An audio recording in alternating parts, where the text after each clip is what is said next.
여러분 안녕하십니까? 이충건 방송의 이충건입니다. 오늘은 워렌 버핏의 스승인 필립 피셔의 투자 비법과 투자 전략에 대해서 말씀을 드리겠습니다. 벤저민 그레이엄과 워렌 버핏에 이어서 세 번째 주식 투자 명언입니다.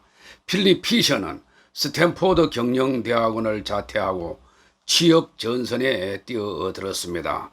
피셔는 대공황이 한창이던 1931년 투자 자문 회사인 피셔앤컴퍼니를 설립해서 1999년까지 운영해서 평생 투자 자문가로 활동했으며 1960년대에는 스탠포드 대학교 비즈니스 스쿨에서 투자론을 강의하기도 했습니다. 그는 워렌 버핏의 스승이고 벤저민 그레이엄과 함께 현대적인 주식 투자 이론을 개척한 사람입니다. 벤저민 그레이엄이 가치주 투자의 아버지라고 한다면 필립 피셔는 성장주 투자의 아버지라고 불리웁니다. 피셔는 과거의 주가 움직임을 근거로 해서 매매 타이밍을 포착하는 투자 기법이 널리 받아들여지고 있던 당시 투자 대상 기업과 고객, 경쟁업체 등을 직접 찾아다니며 사실 수집을 통해서 성장성이 높은 기업을 발굴했습니다. 이렇게 해서 1950년대에 텍사스 인스트루먼트와 모토로라 같은 위대한 기업에 투자할 수가 있었습니다.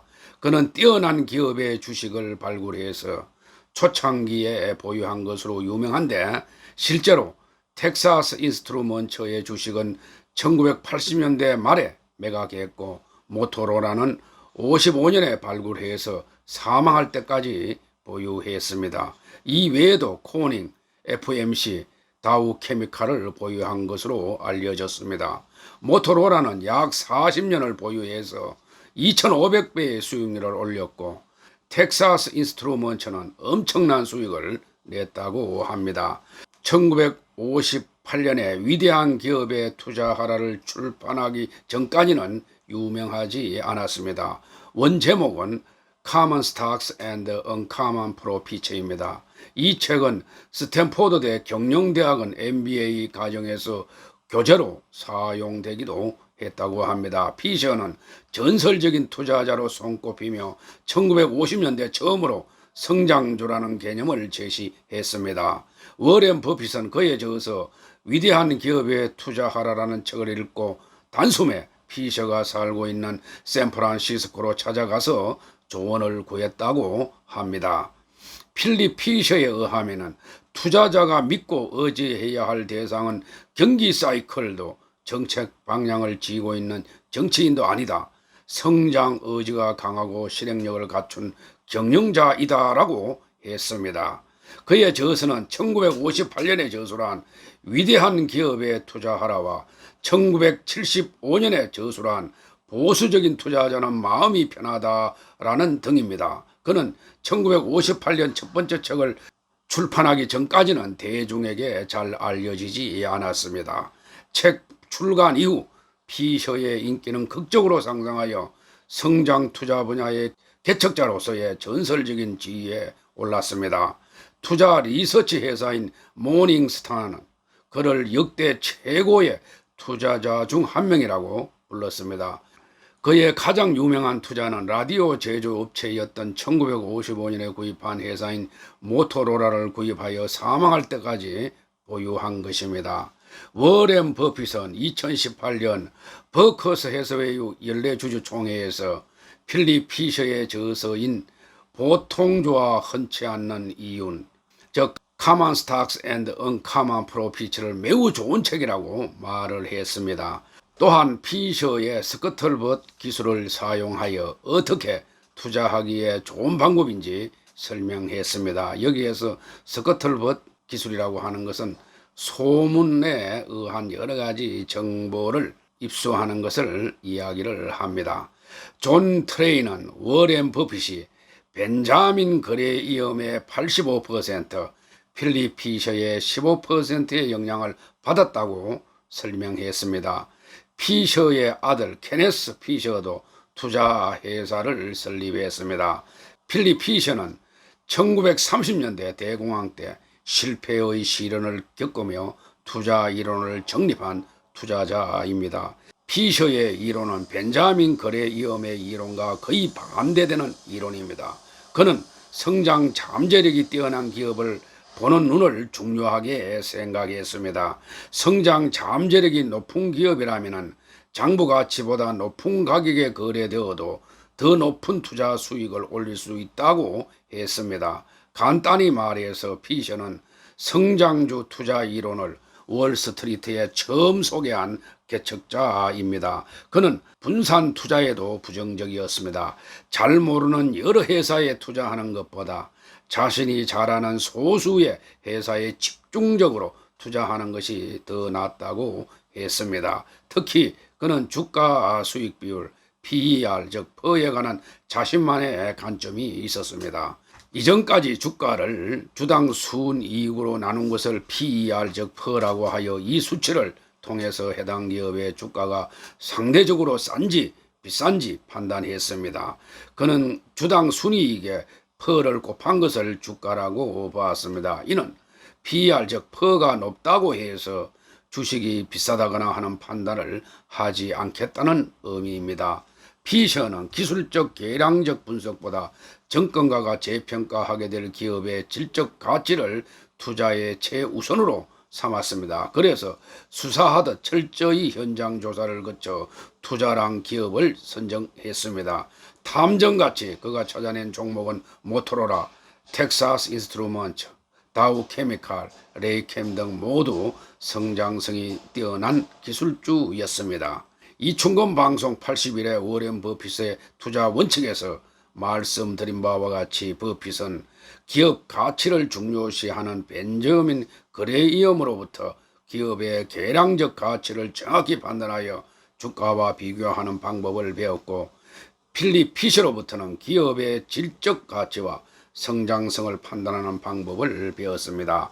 주식 투자를 하는 데 있어서 기업의 계량적 가치로부터 주가를 예측하고 판단할 수 있다면 우리나라에서 공인 회계사들이 큰 성공을 거두었을 것입니다. 그러나 우리나라에서 회계사들이 주식 투자로 큰 성공을 거둔 사람은 그리 많지 않습니다. 그것은 주식 투자가 단순히 숫자로 계산하고 판단한다고 해서 될 문제가 아님을 시사합니다. 그를 유명하게 만들었던 저서는 앞에서 설명한 위대한 기업에 투자하라입니다. 책의 영어 원제는 Common Stocks and Uncommon Profits, 보통주와 드문 이윤입니다. 주로 성장주 투자에 대한 내용인데 책의 중요한 내용을 요약하면 다음과 같습니다. 요즘에도 이 책은 MBA 학생들이 많이 보는 책으로 유명합니다. 피셔는 매수할 기업을 찾는데 많은 시간과 노력을 기울였습니다.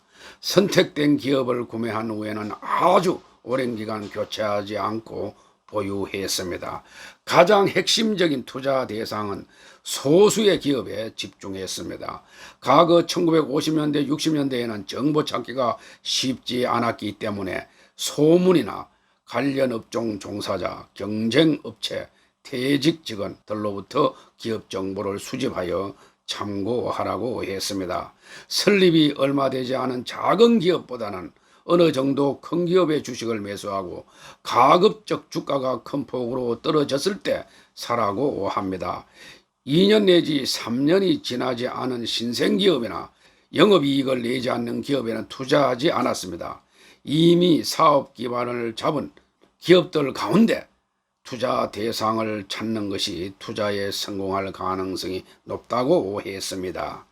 이 책에서 피셔가 투자 기업을 선택할 때 참고한 15가지 점검사항 내지 포인트는 다음과 같습니다. 향후 시장 잠재력을 갖춘 제품과 서비스가 있는가? 최고 경영진은 시장이 어려울 때 매출을 늘릴 만큼 신제품이나 신기술을 개발할 의지가 있는가?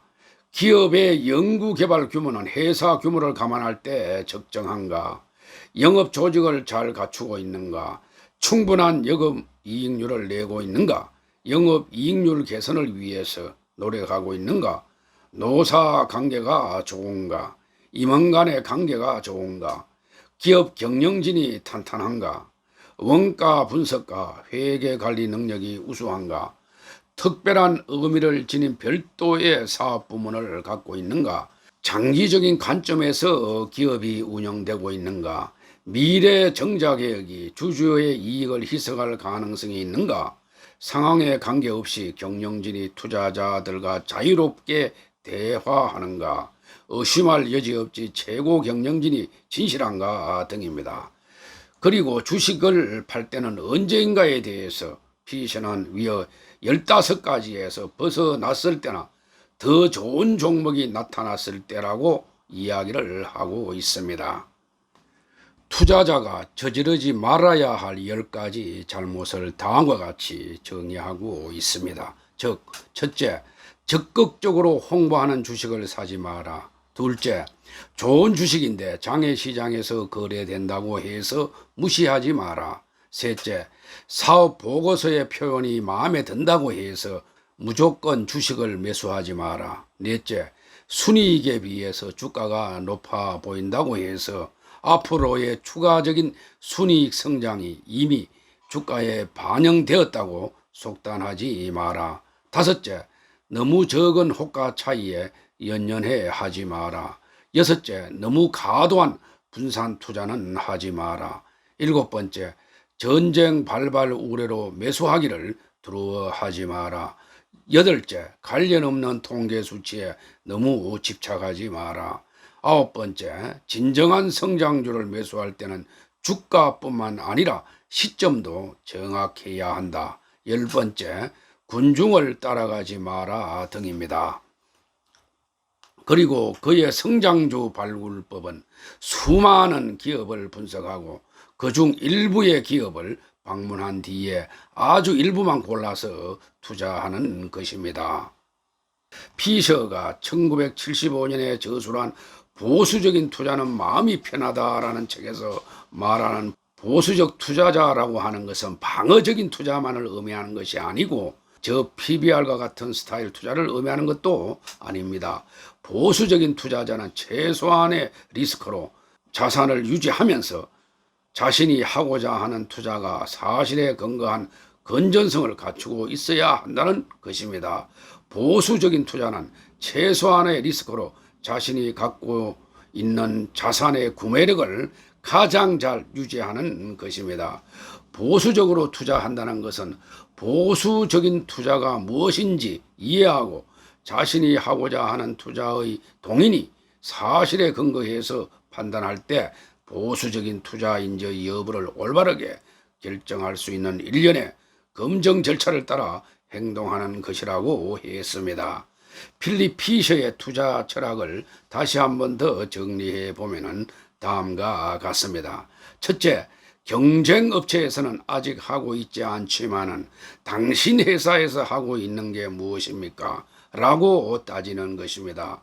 버핏은 기업의 상태보다는 경쟁 기업에 비해서 얼마나 비교 우위에 있으며 그들과의 경쟁에서 앞설 수 있는 전략 등은 무엇인가에 집중했습니다. 워렌 버핏은 가치 투자가 중요하고 그 가치를 가격과 비교하여 투자를 결정한다면 피셔는 그러한 재무수치보다 성장성이 같은 기업의 잠재력과 비교 우위 등을 보고 투자하는 방법입니다. 그는 기업의 미래를 추정하는 가장 좋은 방법은 치밀하고 끝없이 사실 수집에 있다고 합니다. 될 수 있는 한 많은 기업 현장의 자료와 데이터, 소문, 사실들을 수집하고 사람들을 만나 데이터를 교차 검증하는 수밖에 없다라고 했습니다.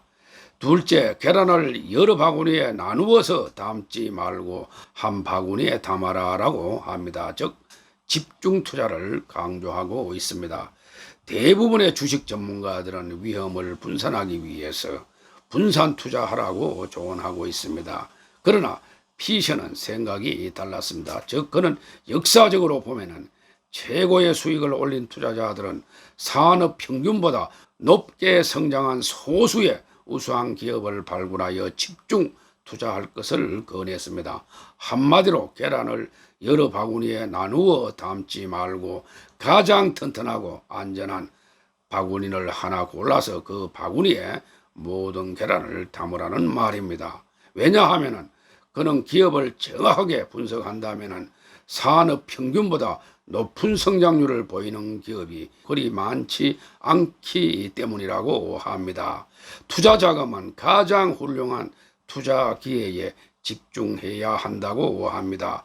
대규모 투자 회사라면 투자의 범위를 넓혀 여러 종목에 분산 투자할 수도 있지만 개인들은 최대한으로 잡아도 10개 내지 12개 종목에 집중하는 것이 좋다고 했습니다. 셋째, 최고의 기업을 찾았다면 계속 보유하라는 것입니다. 높은 성장 잠재력을 가지고 있지만 아직 주가에 반영되지 않았다면 그 기업의 주식을 사면 된다라고 했습니다. 그렇게 산 주식을 언제까지 보유하면 될까요에 대해서 그는 평생 동안 가지고 있으면 된다고 했습니다. 주식 투자에서 가장 큰 손해를 보는 경우는 좋은 기업의 주식을 너무 빨리 파는 것이라고 했습니다. 다만 다음에 두 가지 경우에는 매도하라고 했습니다. 즉 첫째, 최고 경영진 교체와 같이 기업 본질에 근본적인 변화가 생겼을 때, 둘째, 경제 성장률에 비해서 더 이상 기업이 빠르게 성장할 수 없는 경우라고 합니다. 넷째, 기본적으로 주가 상승에 따른 평가 차익을 주 목적으로 하는 투자자라면은 배당금을 너무 중시해서는 안 된다고 합니다. 가장 매력적인 투자 기회는 수익성은 탁월하지만 배당금을 적게 주거나 아예 지급하지 않는 기업에서 나타나는 경우도 많다고 합니다. 그리고 장외 주식시장도 무시하지 말라고 합니다. 다섯째, 보수적인 투자라고 하는 것은 최소한의 위험으로 자신이 갖고 있는 자산의 구매력을 가장 잘 지키는, 즉 가장 잘 유지하는 것이라고 했습니다. 다른 사람의 투자 방식을 그대로 복제한 것이 아니라면 어떤 투자 철학도 하루아침에, 아니 1, 2년 정도의 짧은 기간에 완성될 수 없습니다. 자신이 저지른 실수로부터 배워나가는 매우 고통스러운 방법이 가장 좋은 투자 방법이라고 했습니다. 피셔는 대다수 사람들의 의견을 꿰뚫어보고 현재의 진실이 무엇인지 찾아낼 수 있는 능력이 있다면 주식 투자 분야에서 엄청난 성공을 거둘 수 있을 것이라고 했습니다. 필립 피셔의 투자 원칙도 보는 관점에 따라서 여러 가지 투자 전략이 있겠지만 제 나름대로 정리해 보았습니다. 많이 부족하지만 중요한 내용은 거의 다 이야기한 것으로 생각됩니다. 대부분의 인간관계에서도 그렇지만 주식 투자에서도 성공 여부는 얼마나 열심히 노력하고 얼마나 많은 지식을 쌓으며 얼마나 정직하게 행동하는가에 달려 있다고 하겠습니다. 이 방송을 듣는 주식 투자자들은 필립 피셔의 투자 원칙이나 격언도 참고 자료로 활용하기 바랍니다.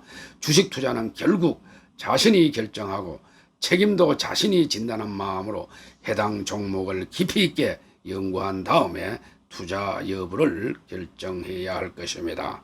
오늘은 여기까지입니다.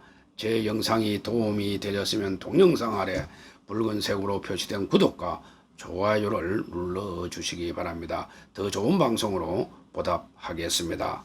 제 영상을 시청해 주셔서 대단히 감사합니다.